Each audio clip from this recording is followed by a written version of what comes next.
Hello all and welcome to the Modern Teacher. Here is a video about important legal terms for AP High Court notification. So English vocabulary లో భాగంగా one word సబ్స్టిట్యూషన్స్గా వచ్చే chance ఉంది important legal terms. So court related terms and court exam. So for sure 1 or 2 questions ఈ particular context నుంచి మనం expect చేయొచ్చు. So రీసెంట్గా జరిగిన Telangana high court and district court ఎగ్జామ్స్లో అండ్ సుప్రీం కోర్ట్ ఎగ్జామ్స్లో కూడా లీగల్ టర్మ్స్ అడిగారు. సో ఈ వీడియోలో మనం 50+ లీగల్ టర్మ్స్ని డిస్కస్ చేసుకుందాం. So if you found this video informative, please do like, share and subscribe, and please share this video with your fellow High Court aspirants. Now let us move into the video. So the first word is abandonment. అంటే to give up legal rights. So మీకున్న legal రైట్స్ని కనుక మీరు వదిలేసుకున్నట్టయితే అప్పుడు ఆ కండిషన్ని అబాండోన్మెంట్ అని అంటారు అనమాట. In జనరల్గా మనకి అబాండన్ అనే వర్డ్ వింటుంది కదా. సో అబాండన్ అనే వర్డ్ నుంచే ఈ అబాండన్మెంట్ అని వచ్చింది. సో కోర్ట్ టెర్మినాలజీలో ఎప్పుడైతే ఒకళ్ళు వాళ్ళ రైట్స్ని వాళ్ళకున్న హక్కుల్ని వదిలేసుకుంటారో అప్పుడు మనం అబాండన్మెంట్ అని అంటాం. Then the second word is abatement. Abatement అంటే cancelling a writ or action. So writ is also something which is related to rights, right? Or ఇంకా సింపుల్గా చెప్తాను మీకు అబేట్ అంటే. ఇప్పుడు ఇది నేను ప్రీవియస్గా ఒకసారి అబేట్ అనే వర్డ్కి మనం డైలీ డిస్కస్ చేసుకునే డైలీ ఇంగ్లీష్ వొకాబులరీలో మీనింగ్ చెప్పాను దీనికి. ఒక పర్సన్ చనిపోయాడు అనుకోండి, ఆ పర్సన్ మీద ఉన్న కేసుని తీసేస్తారు. ఆ తీసేసే ప్రొసీజర్ని ఆ క్యాన్సిల్ చేసే ప్రొసీజర్నే అబేట్మెంట్ అంటారు. So abatement is nothing but cancelling a writ or action. And third word is acquit. Acquit అంటే person who is not guilty. Acquittal and conviction, ఎక్విక్షన్ అండ్ కన్విక్షన్. సో ఈ 2 words మనం ప్రీవియస్గా కూడా డిస్కస్ చేసుకున్నాం. సో ఒక court case, ఒక criminal case ఉందనుకోండి, ఆ క్రిమినల్ కేసులో నేరం అతని పైన నిరూపణ అవ్వలేదు, right? He was found not guilty. అప్పుడు ఆ పర్సన్ ఏమంటాం? ఎక్విట్, ఆర్ తెలుగులో అయితే నిర్దోషి అని అంటాం. కన్విక్ట్ అంటే దోషి, ఎక్విట్ అంటే నిర్దోషి. Next the fourth word is ademption. Ademption అంటే when a gift in a will cannot be made because item no longer exist. So కొంతమంది విల్ రాస్తారనమాట, చనిపోయేటప్పుడు వాళ్ళ ఆస్తి వేరే వాళ్ళకి దక్కాలి అని చెప్పి వీళ్ళు నామా అని అంటాం కదా, ఆ విల్ రాస్తారు. బట్ ఇక్కడ ఏమైందంటే ఆ ప్రాపర్టీ ప్రీవియస్గానే ఎవరికి అమ్మేశారు. So that this will is the property which is there in this will no longer exist. So ఆ కండిషన్ని అడెంప్షన్ అని అంటాం. Fifth word is ad hoc. Ad hoc అంటే for a particular purpose for a temporary period of time. ఒక కొద్ది కాలం పాటు ఒక particular purpose కోసం ఏదైనా ఒక బాడీని కానీ ఒక ఇన్స్టిట్యూషన్ని కానీ ఫామ్ చేస్తే దాన్ని అడ్హాక్ అంటారు. So we have some ad hoc courts. ఒక 10 years పాటు వర్క్ అయ్యేలాగా అడ్హాక్ కోర్ట్స్ని, టెంపరీ కోర్ట్స్ని కూడా ఎస్టాబ్లిష్ చేసింది India. But later on their term was increased. For example POCSO courts ఉన్నాయి, ఆర్ ఫాస్ట్ ట్రాక్ కోర్ట్స్ ఉన్నాయి. సో ఇవన్నీ కూడా ఒక బ్రీఫ్ పీరియడ్ ఆఫ్ టైం కోసం ఎస్టాబ్లిష్ చేసిన కోర్ట్స్, రైట్? సో అడ్హాక్ అంటే for a particular purpose. Sixth one is adjournment. So court ప్రొసీజర్లో మనకి ఎక్కువగా వినపడే పేరు ఇది. అడ్జర్న్మెంట్ అంటే postponing a court hearing. So court case ఉందనుకోండి, అది ఒక డేలో మొత్తం కేసు అంతా అయిపోదు కదా, నెక్స్ట్ అడ్జర్న్మెంట్ పడుతుంది అనమాట. అడ్జర్న్మెంట్ ఈజ్ నథింగ్ బట్ వాయిదా. Okay, postponing a court hearing. Seventh one is adjourned sine die, అంటే postponement without a fixed date. So this is a general normal procedure. ఇది ఏంటంటే అడ్జర్న్మెంట్ ఉంటుంది, కానీ ఆ అడ్జర్న్మెంట్ డేట్ అనేది ఫిక్స్డ్ డేట్ ఉండదు అనమాట. It is something like a postponement without any fixed date. Eighth word is alibi. Alibi అంటే a claim that a person was elsewhere when A crime was committed. In జనరల్గా మనకి ఇది మూవీస్లో కూడా ఎక్కువ వింటూ ఉంటాం. ఒక ఫాల్స్ అండ్ ఫ్యాబ్రికేటెడ్ డాక్యుమెంట్స్ని సృష్టిస్తారు. ఆ క్రైమ్ జరిగే టైంలో ఆ పర్సన్ అక్కడ లేడు అన్నట్టు ఒక డాక్యుమెంట్ సృష్టిస్తారు, చూసారా? సో దాన్నే ఆలిబీ అంటారు. A claim that a person was elsewhere when crime was committed. Now let us move to the next slide. Antenuptial agreement. It is a legal agreement between pre-wed couple. So properties గురించి కానీ లేకపోతే different arrangements గురించి వాళ్ళు పెళ్ళికి ముందే చేసుకునే అగ్రిమెంట్స్ని యాంటీనుప్టియల్ agreement అని అంటారు. Nuptial is something which is related to marriages. ఎక్కడైనా న్యూప్టియల్ అనే వర్డ్ వచ్చిందంటే so that word is something which is related to marriages. So antenuptial agreement అంటే legal agreement between pre-wed couple. Okay. 10th word is appellant. Appellant అంటే the person who preferred appeal against a trial court order. So we discuss this thing several times. మనకి కోర్టులో hierarchy ఉంటుందని చెప్పాను అన్నాను. So పైన first supreme court ఉంటుంది, supreme court కింద high courts ఉంటాయి, హై కోర్ట్స్ కింద different district and subordinate courts ఉంటాయి. ఓకే. సో ఇప్పుడు ఈ హైరార్కీ ఆర్డర్లో సో సింపుల్గా చెప్తాను, ఇది సుప్రీంకోర్టు అనుకుందాం, దాని తర్వాత ప్రతి స్టేట్కి ఒక హైకోర్టు ఉంటుంది, రైట్? మోస్ట్లీ అన్ని స్టేట్స్కి హైకోర్టు ఉంది, కొన్ని స్టేట్స్కి కంబైన్డ్ హైకోర్ట్స్ ఉన్నాయి. అండ్ కింద స్ట్రాటాలో మనకి district courts and subordinate courts కనిపిస్తాయి. ఓకే. సో ఇప్పుడు అపిలెంట్ అథారిటీ ఎలా ఉంటుంది? అపిలెంట్ జ్యూరిస్డిక్షన్ అని కూడా అంట. ఇప్పుడు ఏదైనా ఒక మెజిస్ట్రేట్ కోర్టులో ఒక కేసు జరిగిందనుకోండి, ఆ కేసులో వచ్చిన ఆర్డర్ అగ్రీవ్డ్ పర్సన్ ఉంటాడు కదా, అంటే ప్రతి కేసులోనూ 2 పార్టీస్ ఉంటారు, party A and party B, right? కింద ఒక మెజిస్ట్రేట్ కోర్టులో పార్టీ ఏకి ఫేవర్గా జడ్జిమెంట్ వచ్చింది. ఇప్పుడు ఈ పార్టీ బి ఏం చేస్తాడు? ఇతను ఆ కోర్టు పైన ఉన్న కోర్టు, అపీల్ కోర్ట్ అంటాం దీన్ని, డిస్ట్రిక్ట్ కోర్ట్, సబ్ కోర్ట్స్ పైన డిస్ట్రిక్ట్ కోర్ట్స్ ఉంటాయి, సబార్డినేట్ కోర్ట్స్ పైన డిస్ట్రిక్ట్ కోర్ట్స్ ఉంటాయి. ఆ డిస్ట్రిక్ట్ కోర్టుకి అపీల్కి వెళ్తాడనమాట. ఓకే, కింద కోర్టులో సరిగ్గా జరగలేదు ట్రయల్ అది, so the judgement was not clear, order was not clear అని చెప్పి అపీల్కి వెళ్తాడు. దాని తర్వాత డిస్ట్రిక్ట్ కోర్టులో న్యాయం జరగకపోతే హైకోర్ట్స్కి వెళ్తాడు, హైకోర్టులో కూడా జరగకపోతే సుప్రీంకోర్టుకి వెళ్తాడు. సో దీన్ని అపీల్ జ్యూరిస్డిక్షన్ అని అంటారు. ఓకే. సో ఇలా అపీల్కి వెళ్ళే పర్సన్, ఒరిజినల్ కేసు ఎక్కడ జరిగింది? కింద మెజిస్ట్రేట్ కోర్టులో జరిగింది. దాని తర్వాత ఇతను అపీల్కి వెళ్ళాడనమాట. సో అప్పుడు ఈ పర్సన్ని అపీలెంట్ అని అంట. A person who preferred appeal against the trial court order. Okay. And the 11th word is arbitration. So what is this arbitration? Arbitration is settling a dispute by using an arbitrator. ఇది court కాదు. So court లాంటి body, but which is actually not a court. మన ఇండియాలో కూడా మనకి we have something called alternate dispute resolution mechanism, ADRs అంటాం వీటిల్ని. Okay. So arbitration ఒక కంపెనీ కానీ ఆర్ ఇన్ జనరల్గా ఏదైనా ఒక ఇన్స్టిట్యూషన్ కానీ ఒక బయట వ్యక్తిని ఆర్బిట్రేటర్ కింద అపాయింట్ చేసుకుంటుంది అనమాట. So they generally act like judges, but they are not judges. Okay. So arbitration and conciliation act అని చెప్పి ఉంటుంది. And on that basis this arbitration will work. అంటే 2 పార్టీస్ మధ్య డిస్ప్యూట్ని రిజాల్వ్ చేయడానికి ట్రై చేస్తారనమాట వీళ్ళు. So without approaching the court ఈ ప్రాసెస్ని చేస్తారు. And that is what arbitration is. Settling A dispute by using an arbitrator, ఒక మధ్యవర్తిని యూజ్ చేసుకుని ఈ డిస్ప్యూట్ని రిజాల్వ్ చేసుకుంటారు. అండ్ ఈ ప్రాసెస్ని ఆర్బిట్రేషన్ అంటాం. Next 12th word is attorney. Attorney is nothing but it is another name for advocate. Advocate కు ఉండే వేరే నేమే attorney. 13th word is bailiff. Bailiff అంటే a person appointed by a court to execute court orders. So court కొన్ని orders ఉంటాయి. For example permanent injection orders ఉంటాయి, or for example temporary injections అవ్వచ్చు, లేకపోతే alienating property అవ్వచ్చు. So ఇలా different orders court execute చేస్తుంది, right? Orders issue చేస్తుంది. But ఆ ఆర్డర్ని ఎగ్జిక్యూట్ చేయడానికి ఒక పర్సన్ ఉండాలి కదా, ఆ పర్సన్నే బెయిలిఫ్ అంట. అంటే కోర్టు ఇచ్చిన ఆర్డర్ని కోర్టు తరపున ఒక పర్సన్ వెళ్ళి ఎగ్జిక్యూట్ అయ్యేలా చూస్తాడు అన్నమాట, ఇంప్లిమెంట్ అయ్యేలా చూస్తాడు. ఆ పర్సన్ని బెయిలిఫ్ అంట. ఇప్పుడు మనకి రీసెంట్గా వచ్చిన డిస్ట్రిక్ట్ కోర్ట్ నోటిఫికేషన్లో ఫీల్డ్ అసిస్టెంట్ అనే పేరు ఉంది చూసారా, ఒక పొజిషన్ ఉంది కదా. ఇన్ జనరల్గా బెయిలిఫ్స్ అందరూ కూడా ఫీల్డ్ అసిస్టెంట్సే. సో ఫీల్డ్ అసిస్టెంట్స్కి ఇంకొక నేమ్ అన్నమాట బెయిలిఫ్ అనేది. Okay. Next 14th one is beneficiary. Beneficiary అంటే someone who benefits from a will or a policy. ఒక పాలసీ మీద కానీ ఒక విల్ మీద కానీ ఎవరైతే బెనిఫిట్ పొందుతున్నారో వాళ్ళని బెనిఫిషియరీ అని అంటాం. Next caveat. క్యావియట్ అంటే వార్నింగ్ అని అర్థం. ఇది జనరల్గా సివిల్ డిస్ప్యూట్స్లో ఎక్కువగా కనిపిస్తుంటుంది అనమాట. సో క్యావియట్, ఒక పర్సన్ ఏదైనా ఒక ప్రాపర్టీ ఉందనుకోండి, ఆ ప్రాపర్టీ ఇన్ జనరల్గా క్యావియట్లో ఉంది అని అంటాం. క్యావియట్ అంటే it is a cautioned property, right? అది రెడ్ లిస్టెడ్ ప్రాపర్టీ అని అర్థం. సో క్యావియట్ అంటే warning. 16th one is citation. Citation అంటే quoting from a completed case to support an argument. ఇప్పుడు సుప్రీంకోర్టు డిఫరెంట్ జడ్జ్మెంట్స్ ఇస్తుంది and those judgments are precedent. అంటే ఏంటి, ఇప్పుడు సుప్రీంకోర్టులో జడ్జ్మెంట్ వచ్చింది కాబట్టి దాని కింద కోర్ట్స్లో అన్ని కోర్ట్స్లో కూడా సుప్రీంకోర్టు ఏ లైన్స్లో జడ్జ్మెంట్ ఇచ్చిందో సేమ్ అవే ఈ కోర్ట్స్ అన్నీ కూడా ఫాలో అవ్వాలన్నమాట, రైట్? ఒక పర్టికులర్ సిచ్యువేషన్ ఉందనుకోండి, ఆ సిచ్యువేషన్కి తగ్గట్టు సుప్రీంకోర్టు ఒక జడ్జ్మెంట్ ఇచ్చింది. If a same kind of situation if it happened in any of these trials, కింద కోర్ట్స్లో ఏదో ఒక చోట సేమ్ అలాంటి కండిషన్ వచ్చిందనుకోండి, పైన సుప్రీంకోర్టులో ఎటువంటి జడ్జ్మెంట్ వచ్చిందో కింద కోర్ట్స్లో కూడా అటువంటి జడ్జ్మెంటే రావాలి.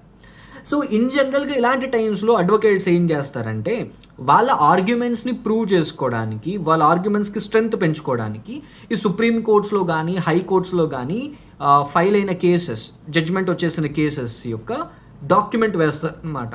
ఆ జడ్జ్మెంట్ కాపీస్ వేస్తారు, ఆ జడ్జ్మెంట్స్లో ఇంపార్టెంట్ పోర్షన్స్ని కోట్ చేస్తారు. సో దాన్ని సైటేషన్ అంటారు. Okay, next codicil. ఇప్పుడు విల్కి ఎక్స్టెండెడ్ పోర్షనే the codicil. Extra pages to change a valid will which needs authentication. ఇప్పుడు విల్ ఉంటుంది కదా, విల్నామా ఉంటుంది. ఇప్పుడు దీనికి ఇన్ జనరల్గా స్టార్టింగ్లో ఒక రిజిస్టర్డ్ విల్ ఉంది, ఆ విల్ని ఎక్స్టెండ్ చేస్తున్నారు అండ్ ఆ విల్లో ఉన్న కొంత ఇన్ఫర్మేషన్ని చేంజ్ చేస్తున్నారు అనుకోండి, కొన్ని ఎక్స్ట్రా పేజెస్ యాడ్ చేస్తున్నారు. ఆ పొజిషన్ని, ఆ డాక్యుమెంట్ని కొడిసిల్ అంటారు. అండ్ దీనికి అథెంటికేషన్ కావాలి. సో ప్రతి పేజ్ మీద సిగ్నేచర్స్ ఉండాలి, దానికి అటెస్టర్స్ ఉండాలి. ఓకే, సో దాన్ని కొడిసిల్ అంటారు అనమాట. సో వీలునామాకి ఎక్స్ట్రా పేజెస్, వాటిని కొడిసిల్ అంటారు. 18th word is compensation. So money paid to make up for damage or loss, right? నష్టపరిహారం అంటాం కదా, సో దాన్నే కంపెన్సేషన్ అని కూడా అంటాం. 19th word is contempt. The offence డిసోబేయింగ్ A court order. ఇప్పుడు కోర్ట్ ఒక ఆర్డర్ ఇచ్చింది అనుకోండి, ఆ ఆర్డర్ని కనుక ఫాలో అవ్వకపోతే అప్పుడు కంటెంప్ట్ కేసు అని కూడా ఫైల్ చేస్తారు. అంటే కోర్ట్ ఇచ్చిన ఆర్డర్ని ధిక్కరించడం అనమాట. సో దానిని కంటెంప్ట్ అంటారు. 20th word is conviction. Conviction అంటే బీయింగ్ ఫౌండ్ గిల్టీ. ఇందాక మనం ఎక్విట్ చూసాం కదా, సో ఇక్కడ conviction, acquittal, conviction, being found guilty. 21st word is covenant. A contract are A legally binding promise. So ఒక కాంట్రాక్ట్ కానీ ఒక లీగల్గా బైండింగ్ అయ్యే ప్రామిస్ కానీ, ఫర్ ఎగ్జాంపుల్ ఒక ప్రామిసరీ నోట్ ఉందనుకోండి, లేదా ఒక అగ్రిమెంట్ ఉందనుకోండి, అది లీగల్లీ బైండింగ్ అయితే దాన్ని కోవెనెంట్ అని అంటాం. 22nd word is damages. This is a very very important word. So రీసెంట్గా చాలా ఎగ్జామ్స్, కోర్ట్ రిలేటెడ్ ఎగ్జామ్స్లో అడిగిన క్వశ్చన్ ఇది. డ్యామేజెస్ అంటే మనం ఏమనుకుంటాం, ఓకే ఫిజికల్గా ఏదో డ్యామేజ్ అయ్యింది అని అనుకుంటాం. బట్ కోర్ట్ భాషలో, కోర్ట్ టెర్మినాలజీలో డ్యామేజ్ అంటే compensation awarded by the court. Court award చేసే కంపెన్సేషన్ని డ్యామేజ్ అంటాం. సివిల్ దావాలు ఉంటాయి, civil few cases they will file for damages, వాళ్ళకి జరిగిన నష్టపరిహారం కోసం వేస్తారనమాట. So compensation awarded by court, దాన్ని డ్యామేజెస్ అని అంటాం. 23rd is decree. Decree it is an order by the court. Order ఉంటుంది, డిక్రీ ఉంటుంది. Both are one and the same అని కంప్లీట్గా చెప్పలేము, కానీ they are almost like similar. Okay, decree and order. So ప్రతి ఆర్డర్ కూడా డిక్రీతో పాటు వస్తుంది అనమాట. అందులో ఏముండదు, just like whatever the cost that were incurred during this procedure, అవన్నీ కూడా ఈ డిక్రీలో మెన్షన్ చేస్తారనమాట. And it is a part and parcel of an order. Okay, 24th word is de facto. In fact or in reality అని అర్థం. ఈ de facto అనే condition కూడా ఎక్కడ వస్తుందో చెప్తాను, దాన్ని బట్టి మీకు ఈ పదం ఇంకా క్లారిటీగా అర్థమవుతుంది. సో డిఫాక్టో కంప్లైనెంట్స్ అని ఉంటారు మనకి. ఇప్పుడు ఏదైనా ఒక క్రిమినల్ కేసు ఉందనుకోండి, లేదా మనం మూవీస్లో చూస్తూ ఉంటాం కదా, స్టేట్ వర్సెస్ నోబడీ. ఇప్పుడు రీసెంట్గా వచ్చిన కోర్ట్ మూవీలో కానీ, ఓకే అలాగే మనకి మీరు వకీల్ సాబ్ లాంటి మూవీస్ చూసారనుకోండి, అందులో కూడా state versus who ever the person, ఎవరైతే అక్యూజ్డ్ ఉన్నారో వాళ్ళ పర్సన్ నేమ్స్ ఉంటాయి. ఇక్కడ స్టేట్ అంటే ఏంటి, గవర్నమెంట్ అని అర్థం. సో పోలీస్, స్టేట్ అంటే ఇక్కడ క్రిమినల్ కేసెస్ కాబట్టి పోలీస్. కానీ ఇక్కడ డిఫాక్టో కంప్లైనెంట్స్ ఉంటారనమాట.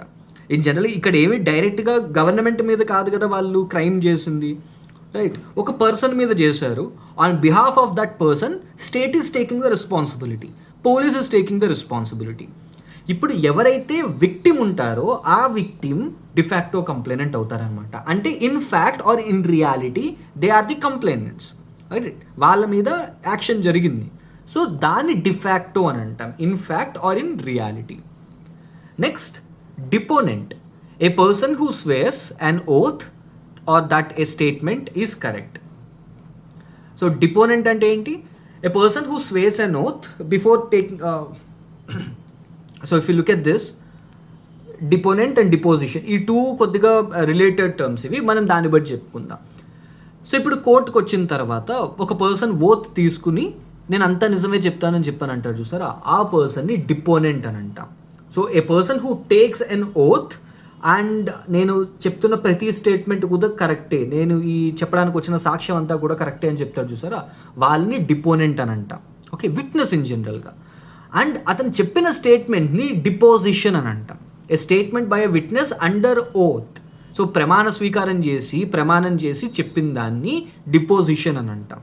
Okay, so these two are related terms. చెప్పిన పర్సన్ని డిపోనెంట్ అని అంటాం, చెప్పిన స్టేట్మెంట్ని డిపోజిషన్ అని అంటాం.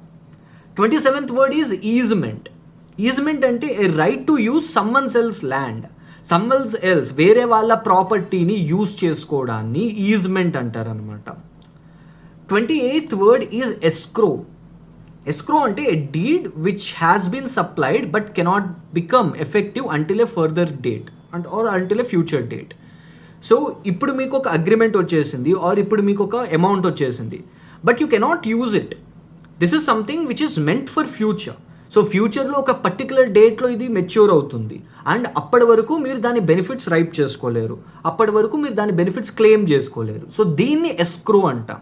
మనకి ఎస్క్రో అకౌంట్స్ అని కనిపిస్తూ ఉంటాయి. సో న్యూస్లో చూసినట్టయితే మనకి రీసెంట్గా ఒక 2-3 days బ్యాక్ కూడా ఈ ఎస్క్రో అకౌంట్ గురించి వచ్చింది.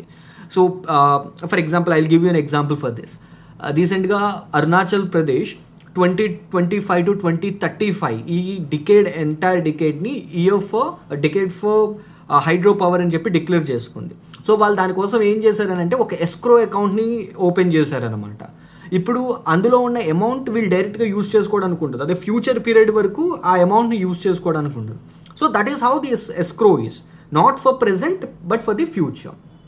Next 29th word is felony. Felony అంటే it is a formal term use for grave offences. Rape కానీ లేదా ఇంకా ఏమైనా బ్రూటల్ అఫెన్సెస్ ఉంటే ఆ బ్రూటల్ అఫెన్సెస్కి యూజ్ చేసే formal term felony. 30th word is garnishee. So garnishing is again, it is something which is generally we hear only in courts. So court terminology లోనే ఎక్కువగా వినిపించేది. మనం ఇన్ జనరల్ గార్నిషీ అంటే it is something which is related to food అని అనుకుంటాం. But garnishee is an employer who should pay debtor's money to creditor. So మీరు I will give you a real life example. So దాన్ని బట్టి మిమ్మల్ని నన్ను relate చేసుకుంటూ ఒక example ఇద్దాం. Right, so you took a loan from a bank. మీరు ఒక బ్యాంక్ దగ్గర నుంచి లోన్ తీసుకున్నారు and you are a government employee. మీరు ఒక గవర్నమెంట్ ఎంప్లాయీ అని అనుకుందాం. మీరు మీ ఈఎంఐస్ని కరెక్ట్ టైంలో పే చేయలేదు and you became a debtor. Right, so మీరు డెటార్ అయిపోయారు అనమాట.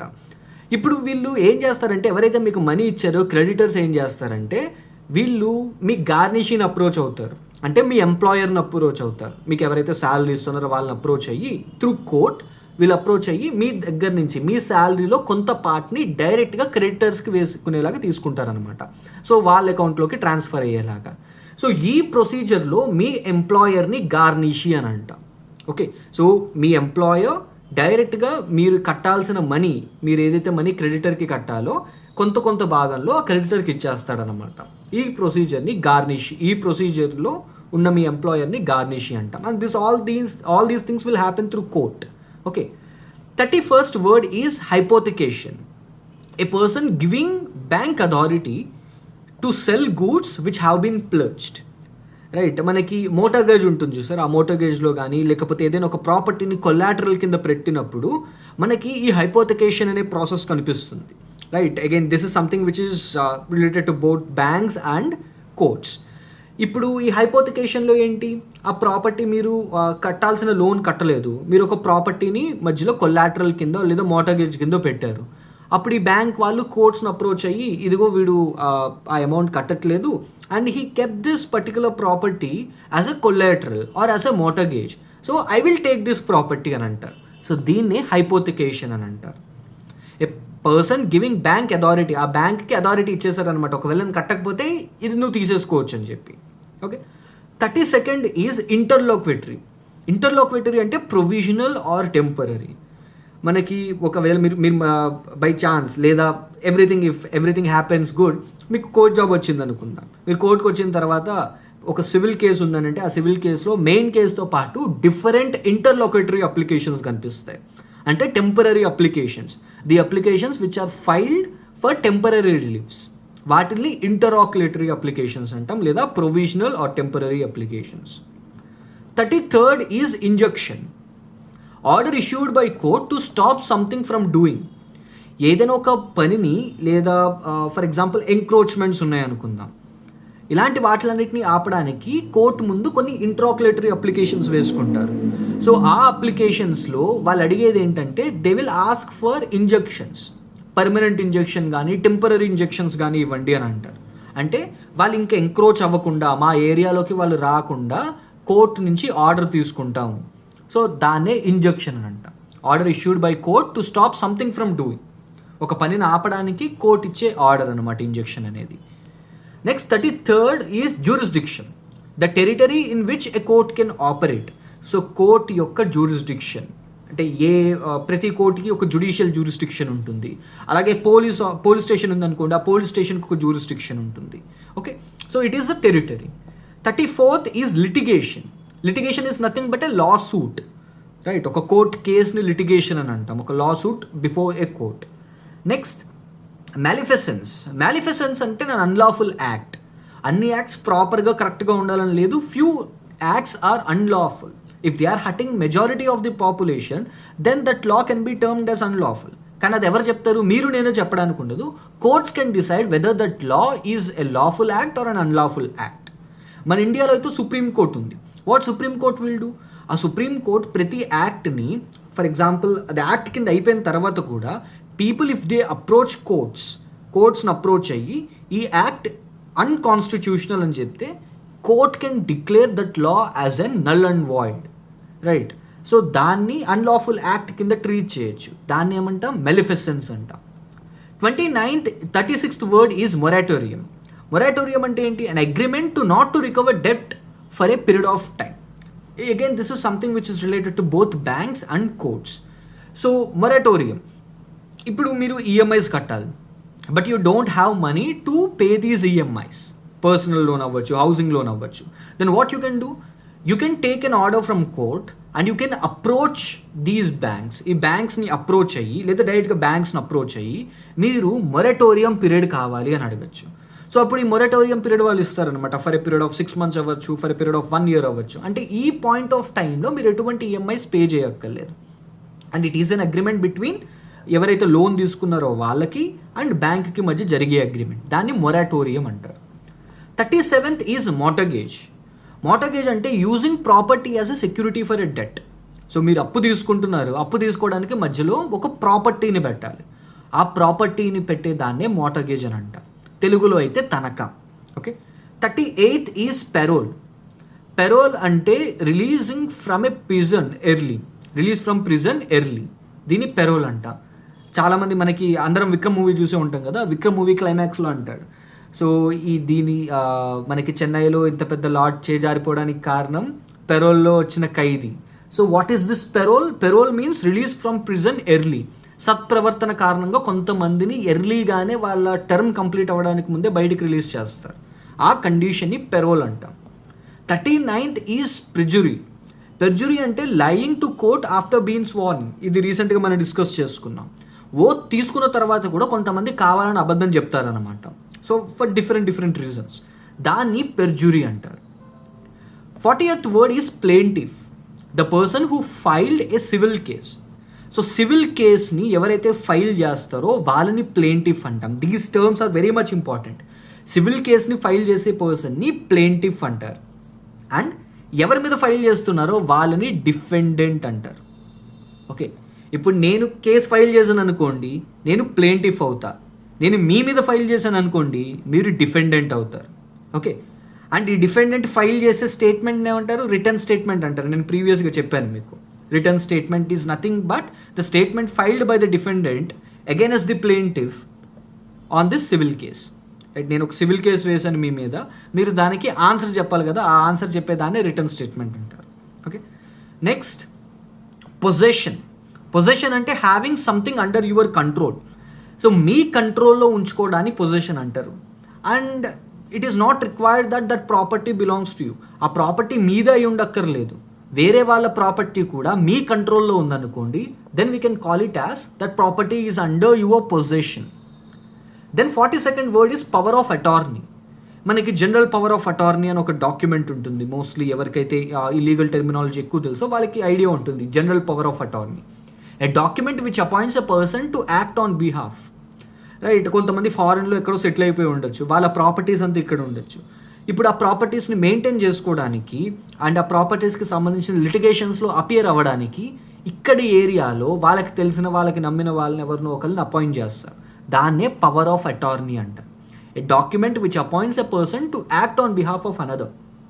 రైట్, ఓనర్ ఇతను కాదు, కానీ ఆ ఓనర్కి ఆన్ బిహాఫ్గా కోర్ట్స్లో వాటిలో అపియర్ అవ్వడానికి, కొన్ని లీగల్ డిసిషన్స్ తీసుకోవడానికి ఈ పర్సన్కి ఛాన్స్ ఉంటుందన్నమాట. దాన్నే పవర్ ఆఫ్ అటార్నీ అంటారు. Then 43rd is precedent. Precedent అంటే the decision of a higher court that to be followed by trial courts. నేను మీకు ఇందాక సుప్రీంకోర్ట్ ఎగ్జాంపుల్ చెప్పాను. ఇప్పుడు సుప్రీంకోర్ట్ ఏదైనా ఒక డిసిషన్ తీసుకుంది అని అంటే, ఒక జడ్జ్మెంట్ పాస్ చేసింది ఒక కండిషన్ మీద అంటే, all the remaining courts, high courts అవ్వచ్చు, ట్రయల్ కోర్ట్స్ అవ్వచ్చు, అన్ని కోర్ట్స్ కూడా ఆ డిసిషన్ ఏదైతే ఉందో సేమ్ అలాంటి కండిషన్ వస్తే same kind of judgment pass చేయాలి. Because all these courts are connected. Okay, integrated judiciary అంటాం మన ఇండియాలో అయితే. 44th word is prima facie, on the face of it or as it appears. So ప్రిలిమినరీగా ఏదైతే మనకి on the face or paper మీద appear అవుతుందో దానే ప్రైమా ఫేసి అంటాం. Right. 45th word is process. మనకి జనరల్గా ప్రాసెస్ తెలుసు. ప్రాసెస్ అంటే ప్రొసీజర్, రైట్. ఎంటైర్ ఇన్వెస్టిగేషన్ కానీ వీటిలన్నిటిని మనం ప్రాసెస్ అని అంటాం. అదే కోర్ట్ టెర్మినాలజీలో ప్రాసెస్కి ఇంకొక పదం కూడా ఉంది. Process is nothing but summons. Court నుంచి సమన్స్ వచ్చాయని అంటారు కదా. Summons is nothing but you will receive notice. ఎవరైనా మీ మీద మీకు ఎగెనెస్ట్గా కేసు ఫైల్ చేస్తే అప్పుడు సమన్స్ మీకు పంపిస్తారనమాట. సో ప్రాసెస్ సర్వర్, ఇందులో ఒక పోస్ట్, ఈ డిస్ట్రిక్ట్ అండ్ జ్యుడిషియరీలో నోటిఫికేషన్లో ఒక పోస్ట్ కూడా ఉంది, ప్రాసెస్ సర్వర్ అని చెప్పి. So summons. 46th word is prosecution. ఇది ప్రాసిక్యూషన్ అనేది మనకి క్రిమినల్ ప్రొసీడింగ్స్లో కనిపిస్తుంది. ఏదైనా ఒక క్రిమినల్ కేసు ఉంది అని అంటే, క్రిమినల్ కేసులో 2 మెంబర్స్ ఉంటారు. మనం ఇందాక సివిల్ కేసులో ఏం చూసాం? సివిల్ కేసులో మనకి ప్లేంటిఫ్ కనిపించాడు, అండ్ ఈ ప్లేంటిఫ్ ఎవరికి అగైనెస్ట్గా కేసు వేస్తున్నారో వాళ్ళని ఏమంటున్నాం? డిఫెండెంట్స్ అంటున్నాం, రైట్. ఓకే, అదే క్రిమినల్ కేసెస్కి వచ్చేటప్పటికి, క్రిమినల్ కేసెస్లో స్టేట్ తరపున వాదించే వాళ్ళని ప్రాసిక్యూషన్ అని అంటాం. ఓకే, కేస్ స్టేట్ తరపున వాదించే వాళ్ళని ప్రాసిక్యూషన్ అంటాం. Panel of lawyers appointed on behalf of government in criminal cases. So మనకి పబ్లిక్ ప్రాసిక్యూటర్స్ అని ఉంటారు, PPs, public prosecutors. So who are those? They are the lawyers appointed on behalf of government in criminal cases. So government తరపున వాదించే లాయర్స్ని prosecution అంటాం, PPs. And వీళ్ళు ఎవరికి అగైనెస్ట్గా వాదిస్తారు? ఇప్పుడు అక్యూజ్ తరపున కూడా లాయర్స్ ఉంటారు కదా, వాళ్ళని ఏమంటాం? వాళ్ళని డిఫెన్స్ కౌన్సిల్ అంటాం, డిఫెన్స్. సో వీళ్ళు ప్రాసిక్యూషన్ అయితే వాళ్ళు డిఫెన్స్ అనమాట. ఓకే, సో సివిల్కి క్రిమినల్కి మధ్య ఉన్న డిఫరెన్స్ ఇది. Next 47th word. 47th word is quorum.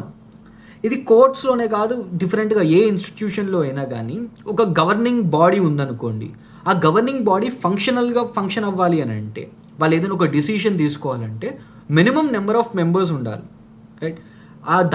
ఆ కౌంట్ని కోరం అని అంటారు. ఒక ఇంపార్టెంట్ డిసిషన్ తీసుకోవాలి. ఫర్ ఎగ్జాంపుల్ పార్లమెంటరీ ప్రొసీడింగ్స్ ఉన్నాయి అనుకుందాం. సో పార్లమెంట్లో ఏదైనా ఒక డిసిషన్ తీసుకోవాలి అని అంటే, ఆ రోజు లోక్సభ ఫంక్షన్ అవ్వాలి అని అంటే మినిమంగా ఇంతమంది అపియర్ అవ్వాలన్నమాట, right. Let's say 1/10 of the members appear అవ్వాలి. సో 543 మెంబర్స్ ఉన్నారు అని అంటే లోక్సభలో, ఇందులో 1/10 ఆఫ్ ది మెంబర్స్ అంటే ఎంత అవుతారు? 54 మెంబర్స్. సో లోక్సభ ఒక రోజు వర్క్ అవ్వాలి అని అంటే అట్లీస్ట్ 54 మెంబర్స్ ఉండాలి. దీనినే కోరం అంట. అంటే minimum number of members required to conduct a meeting. ఒక మీటింగ్ జరగాలి అని అంటే కావాల్సిన minimum number, right. 48th is sedition. Sedition అంటే speech or actions against the గవర్నమెంట్కి అగైనెస్ట్గా మాట్లాడడం కానీ ఆర్ యాక్షన్స్ ఏమైనా ఉంటే దాన్ని సెడిషన్ అని అంటారు. ఓకే, ప్రీవియస్గా సెడిషన్ లా అని చెప్పి ఒకటి ఉండేది. సో గవర్నమెంట్కి అగైనెస్ట్గా ఎవరైనా మాట్లాడితే వెంటనే వాళ్ళని ఈ సెడిషన్ లా మీద కేసెస్ ఫైల్ చేసి వాళ్ళని జైల్లో పడేసేవారు అనమాట. Next 49th is salvage. రీసెంట్గా ఇది మనం ఇంగ్లీష్ వొకాబులరీ క్లాస్లో కూడా డిస్కస్ చేసుకున్నాం. అనేది న్యూస్లో ఉంది సాల్వేజ్ అనే వర్డ్. కేరళ ఆఫ్ షోర్లో ఒక కార్గో షిప్ పల్టీ కొట్టేసింది, అండ్ అందులో ఉన్న గూడ్స్ వాటిలన్నింటినీ ఇప్పుడు బయటికి తీస్తున్నారనమాట. అందులో ఫైర్ కూడా బ్రేక్అవుట్ అయింది. సో సాల్వేజ్ అంటే ఏంటి? Compensation paid by owners for saving ship, air crafts are property from see. So that is what salvage is. So ఇందులో హ్యూజ్ అమౌంట్ ఆఫ్ ప్రాపర్టీస్ ఉన్నాయి, రైట్. కొన్ని కోట్లు విలువ చేసే ప్రాపర్టీ ఉంది, అండ్ ఈ నష్టపరిహారం ఇచ్చే దాన్నే సాల్వేజ్ అంటారనమాట. 50th word is సప్పోనా. సప్యోనా అంటే an order issued by court to a person for appearance on specific date and time. So witness అవ్వచ్చు, లేకపోతే just for the sake of proceedings వాళ్ళ అపియరెన్స్ కోసం కోర్ట్ ఒక ఆర్డర్ ఇష్యూ చేసింది అనుకోండి, దాన్నే సప్యోనా అంటారు. ఒక స్పెసిఫిక్ డేట్న ఒక స్పెసిఫిక్ టైంన మీరు కోర్టుకు వచ్చి అపియర్ అవ్వాలి. That is what subpoena is. 51st word is supra. Supra అంటే ఎబో అని అర్థం. మనకి ఇన్ జనరల్గా పీటీఓ అని ఉంటుంది కదా, please turn over, please turn over లేదంటే. So in the same way మనకి జడ్జ్మెంట్స్లో సుప్రా అనే వర్డ్ యూస్ చేస్తారు. సుప్రా అంటే బిఫోర్ లేదా ఎబో, పైన పారాగ్రాఫ్ని రిఫర్ చేయండి లేకపోతే ప్రీవియస్ పారాగ్రాఫ్ని రిఫర్ చేయండి అనే కంటెక్స్లో సుప్రా అనే వర్డ్ యూస్ చేస్తారు. Then 52nd is testify. Just like how we used 2 different words, deponent and deposition అని చెప్పి ఎలా యూస్ చేస్తామో, అలాగే testify and testimony. To give ఎవిడెన్స్ని టెస్టిఫై అని అంటాం. అండ్ ఇచ్చిన ఎవిడెన్స్ని టెస్టిమోనీ అంటాం. The evidence a witness given in the court. So కోర్ట్లో ఇచ్చే ఎవిడెన్స్ని టెస్టిమోనీ అని అంటాం. So deposition or testimony both are same. Okay.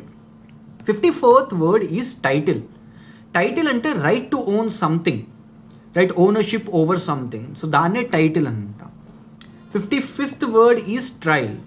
An examination of evidence in a case, whether it is a civil case or criminal case, మనకి trial అనే procedure ఉంటుంది. So trial అనే procedure ఎలాగ ఫాలో అవుతుంది? Criminal కేసెస్లో అనుకోండి, నేను సింపుల్గా చెప్తాను. క్రిమినల్ కేసెస్లో మనకి పోలీస్ వాళ్ళు ఇన్వెస్టిగేషన్ అయిపోయిన తర్వాత ఛార్జ్ షీట్ అనే దాన్ని ఫైల్ చేస్తారు. అండ్ ఈ ఛార్జ్ షీట్లో వాళ్ళు లిస్ట్ ఆఫ్ విట్నెస్ని ఇస్తారు. ఓకే, లిస్ట్ ఆఫ్ విట్నెస్ని ఫైల్ చేస్తారు. కొన్ని కేసెస్లో 10 మంది ఉండొచ్చు, కొన్ని కేసెస్లో 20 మంది ఉండొచ్చు, కొన్నిట్లో 40 మంది ఉండొచ్చు. రైట్. ఇప్పుడు ఈ విట్నెస్ అందరినీ కోర్టులో ఎగ్జామిన్ చేయాలన్నమాట.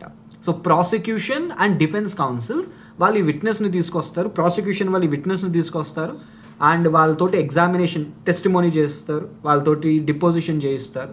అయిపోయిన తర్వాత క్రాస్ ఎగ్జామినేషన్ చేస్తారు. ఈ ఎంటైర్ ప్రొసీజర్ని ట్రయల్ అంటాం. ఓకే, ఈ విట్నెస్లు వచ్చి టెస్టిమోనీ ఇవ్వడాన్ని ట్రయల్ అంటాం. ఇది బోత్ సివిల్ అండ్ క్రిమినల్లో కూడా ఉంటుంది. సివిల్లో అయితే ఎవరిని కావాలంటే వాళ్ళని తెచ్చుకోవచ్చు, ఆ కేసుకి రిలేటెడ్ వాళ్ళని. But whereas in criminal cases ఎవరినైతే ఛార్జ్ షీట్లో మెన్షన్ చేస్తారో వాళ్ళని జనరల్గా తీసుకురావాలి. 56th is tribunal. Tribunal is an extra judicial body to act like A court. నేను ఒక 2-3 ఎగ్జాంపుల్స్ ఇస్తాను దీనికి. Again we have something called national green tribunal, NGT అని ఉంది. రైట్. ఇప్పుడు ఈ NGT ఏం చేస్తుంది? కొన్ని చోట్ల మనకి ఏదైనా ఒక ప్రాజెక్ట్ కట్టాలనుకోండి, అక్కడ కొంత ఎన్వైరన్మెంట్ని డిస్టర్బ్ చేయాల్సి వస్తుంది. ఒక డ్యామ్ని కానీ ఒక మ్యాసివ్ ఇన్ఫ్రాస్ట్రక్చర్ ప్రాజెక్ట్ని కన్స్ట్రక్ట్ చేయాలి అని అంటే అక్కడ నేచర్ని డిస్ట్రాయ్ చేయాలి. ఫారెస్ట్లు అవ్వచ్చు లేకపోతే ఏదైనా అవ్వచ్చు. సో ఆ టైంలో వీళ్ళు ఏం చేస్తారంటే NGT నుంచి అప్రూవల్ తెచ్చుకోవాలి. If government need to destroy ఆ ప్లేస్లో ఇన్ఫ్రాస్ట్రక్చర్ కన్స్ట్రక్ట్ చేయడానికి, అక్కడ ఏరియాని డిస్ట్రాయ్ చేయాలంటే NGT నుంచి అప్రూవల్ తెచ్చుకోవాలి. This is something which needs huge technicalities. అందుకు కోర్ట్ ఏం చేసిందంటే ఇలాంటి ట్రిబ్యునల్స్ని ఏర్పాటు చేసిందనమాట. కొన్ని స్పెసిఫిక్ సిచ్యువేషన్స్లో ఇలాంటి కేసెస్ని డీల్ చేయడం డైరెక్ట్గా కోర్టు తరం కాదు. సో వాళ్ళు ఏం చేస్తారు, ఎవరైతే కొంతమంది ఎక్స్పర్ట్స్ ఉంటారో ఆ ఎక్స్పర్ట్స్కి దీన్ని ఎండోర్స్ చేస్తారు. These are extra judicial bodies which generally act like court. These are not courts, but వీళ్ళు కూడా జడ్జ్మెంట్స్ పాస్ చేస్తారనమాట. సో వీటిల్ని ట్రిబ్యునల్స్ అని అంటాం. సో NGT లాంటివి. Next vendee. Vendee is a person who buys something. Vendor is a person who sell something. ఇప్పుడు నేను మీకు ప్రాపర్టీని అమ్మాను అనుకోండి, నేను వెండర్, మీరు కొనుక్కున్నారు కాబట్టి మీరు vendee. And the last word is will. మనం వీల్ నామా ఇందాక తీసుకున్నాం కదా, అదే will. A legal document which people use to leave as a gift when they die. వాళ్ళు చనిపోయేటప్పుడు తదనంతరం నెక్స్ట్ వచ్చే వారసులకి వాళ్ళు వాళ్ళ ప్రాపర్టీని ఏ విధంగా ఇవ్వాలి, ఏ విధంగా షేర్ చేయాలి, ఏ విధంగా పార్టీషన్ చేయాలి అనేది ఈ విల్లో చెప్తారనమాట. A legal document which people use to leave as a gift when they die. Right. ఒకవేళ ఈ విల్లో చేంజెస్ చేసి అడిషనల్గా పేజెస్ వచ్చాయనుకోండి, మనం దాన్ని ఏమంటాం, కోడిసిల్ అంటాం. Okay, codicil. So these are 59 important legal terms, so which have huge potential to get asked in these AP High Court, District Court exams. So if you found this video informative, please do like, share and subscribe. Signing off, your modern teacher.